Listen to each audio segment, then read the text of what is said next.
Assalamualaikum warahmatullahi wabarakatuh. Alhamdulillah wassalatu wassalamu ala Rasulillah sayyidina wa maulana Muhammad ibn Abdullah wa ala alihi washabbihi wa man tabi'ahu dah.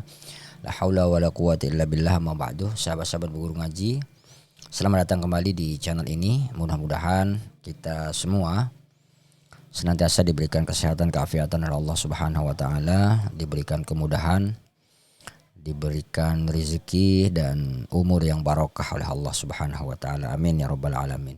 Kembali lagi saya ingin membahas terkait dengan pesantren ya sahabat-sahabat. Belakangan ini kan sering kita dikejutkan dengan berita-berita yang terkait dengan kekerasan di pesantren ya, baik kekerasan fisik, kekerasan seksual ya, kekerasan psikis dan lain sebagainya ya. Saya pribadi sebagai orang yang lahir dari pesantren gitu ya, tumbuh di pesantren, belajar di pesantren, bahkan sampai hari ini saya mengabdi di sebuah pondok pesantren. Tentu saya merasakan keprihatinan yang sangat mendalam gitu. Setiap kali kita mendengar berita-berita tentang kekerasan itu, tentu kita semua ya, tidak hanya guru ya, tidak hanya orang tua, tidak hanya masyarakat, semua kita ya pasti merasa prihatin ya dan sangat menyayangkan persoalan-persoalan kekerasan seperti itu. Karena nggak mungkin ada orang tua misalnya yang rela anaknya disakiti. Begitu juga guru gitu ya. Tidak mungkin ada guru yang merasa bahwa kekerasan itu terhadap anak itu sesuatu yang lumrah. Bahkan agama sendiri itu tidak ada satupun agama yang mengajarkan tentang kekerasan ya, atau pendidikan yang dibangun atas dasar kekerasan, itu tidak ada gitu. Karena itu segala bentuk kekerasan dilakukan oleh siapa saja, entah itu oleh lembaga pendidikan, oleh tenaga pengajar, entah oleh orang yang di luar pendidikan gitu, maka itu harus kita kecam, harus kita prihatinkan gitu ya. Dan yang terpenting itu adalah korban itu harus dilindungi. Kemudian pelaku juga ya, siapapun pelakunya itu harus ditindak secara hukum. Dan kalau lembaga yang melakukan hal itu atau lembaga yang melakukan abai terhadap persoalan itu, maka lembaga tersebut harus berani juga dievaluasi, termasuk juga pesantren gitu. Tidak boleh ada kompromi gitu. Hukum harus ditegakkan setegak-tegaknya. Tetapi saya juga ingin mengajak sahabat-sahabat untuk sedikit berpikir lebih jernih ya terkait dengan maraknya kekerasan yang terjadi di pesantren belakangan ini ya. Saya melihat sesuatu yang kurang adil ya, karena beberapa kasus yang terjadi di sebagian kecil pesantren sesungguhnya ya. Karena kalau kita hitung pesantren di Indonesia itu sekian ratus ribu, tapi kejadian itu kan hanya beberapa saja gitu ya, nggak sampai 1% sebetulnya. Lalu kemudian kekerasan-kekerasan seperti itu membuat kita mengambil sebuah kesimpulan bahwa pesantren itu bukan tempat yang aman bagi anak-anak. Dan ini menurut saya tidak adil, karena sesuatu yang terjadi di dalam sebuah lembaga atau di dalam sebuah institusi itu tidak adil kalau kemudian kita menghakimi seluruh lembaga pondok pesantren di Indonesia yang sudah berdiri ya ratusan tahun lamanya dan setelah mendidik jutaan anak bangsa di Indonesia ini, itu kemudian dipersepsikan sama gitu. Saya teringat sebuah pepatah lama yang mengatakan karena setitik nila kemudian rusak susu sebelanga gitu ya. Namun pada kenyataannya sebetulnya tidak bisa disederhanakan seperti itu gitu ya.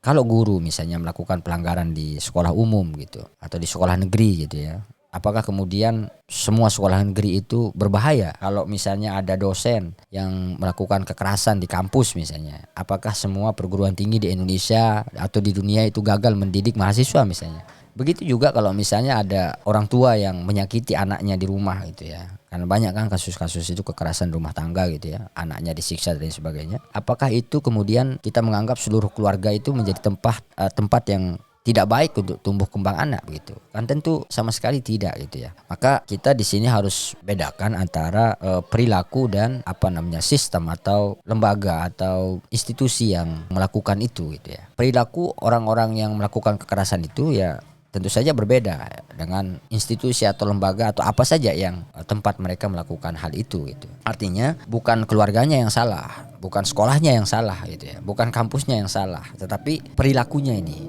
yang harus kita berikan evaluasi gitu. Nah, kita harus jujur bahwa kalau kita lihat secara historis ya, pesantren itu menjadi satu lembaga tertua di negeri ini. Bahkan jauh sebelum bangsa ini berdiri tegak ya, bangsa ini merdeka, pesantren ini telah lahir di tengah-tengah masyarakat untuk mengajarkan masyarakat itu membaca dan menulis ya, mengajarkan agama, membentuk akhlak anak-anak gitu ya. Bahkan faktanya ya tidak sedikit ya para tokoh-tokoh bangsa ini yang lahir dari pesantren gitu. Jadi kalau dikatakan bahwa pesantren itu sebuah lembaga pendidikan yang tidak aman bagi anak, maka kita patut mempertanyakan kenapa bisa muncul atau bisa lahir tokoh-tokoh yang justru lahir dari pesantren seperti itu. Namun begitu harus kita akui juga gitu ya, bahwa pesantren-pesantren ini adalah bukan sesuatu yang sempurna gitu ya, bukan satu sistem yang sempurna, karena pesantren juga diisi oleh manusia dan manusia itu tentu saja pasti ada yang salah gitu. Di situ ada oknum gitu ya, walaupun kita tidak bisa juga mengatakan oknum ya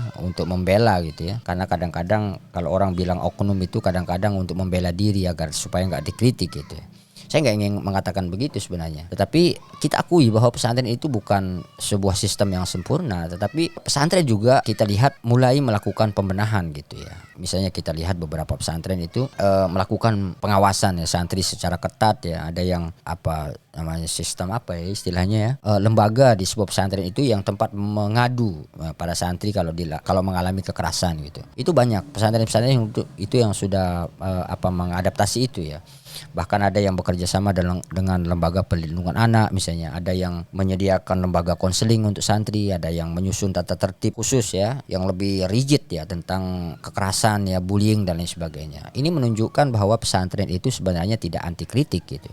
Pesantren justru hari ini memperbaiki diri ya. Sebab saya khawatir begini, ketika ada anggapan bahwa pesantren itu tidak ramah terhadap anak ya, saya khawatir kemudian kemarahan orang-orang terhadap pelaku kekerasan yang terjadi di pesantren disebabkan oleh ada seorang guru misalnya, itu kemudian menyulut kebencian terhadap pesantren secara keseluruhan. Ini yang saya khawatirkan sebetulnya. Sebab jika itu terjadi, maka yang rugi bukan hanya pesantren tetapi masyarakat sendiri gitu ya. Yang rugi adalah anak-anak kita yang membutuhkan pendidikan akhlak, yang membutuhkan masa depan lebih manusiawi gitu ya. Karena pesantren-pesantren ini telah terbukti melahirkan melahirkan santri-santri yang beradab, relatif lebih baik lah gitu ya, secara spiritual maupun secara akhlak di tengah masyarakat ya. Ini bukan berarti saya membela pesantren membabi buta, bukan ya. Yang kita butuhkan adalah kita tetap berpihak kepada korban ya, tetapi juga kita harus berani melakukan evaluasi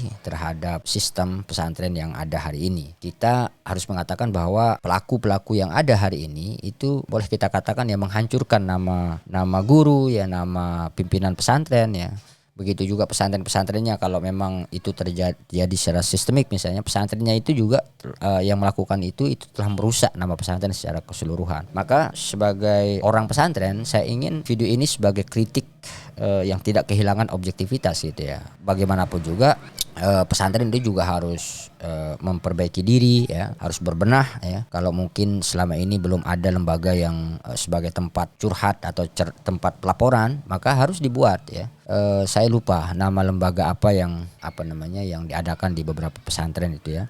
Dengan seraya tentu kita tidak jangan sampai kehilangan kepercayaan kepada pesantren ya, karena jasa-jasa pesantren ini bagi bangsa ini luar biasa besar ya. Maka pada akhirnya sahabat-sahabat, lembaga pendidikan ini harus kita kembalikan kepada hakikatnya, yaitu menanamkan dan mengamalkan nilai-nilai moralitas, nilai-nilai agama ya. Khususnya kalau pesantren kan nilai-nilai agama yang ditanamkan gitu. Ada di situ nilai kasih sayang, nilai rahmat gitu ya, menghargai manusia, tidak melakukan kekerasan gitu ya. Maka yang harus kita lakukan hari ini bukan kemudian membenci pesantren gitu ya, meninggalkan pesantren, tidak mau menyekolahkan anaknya di pesantren ya.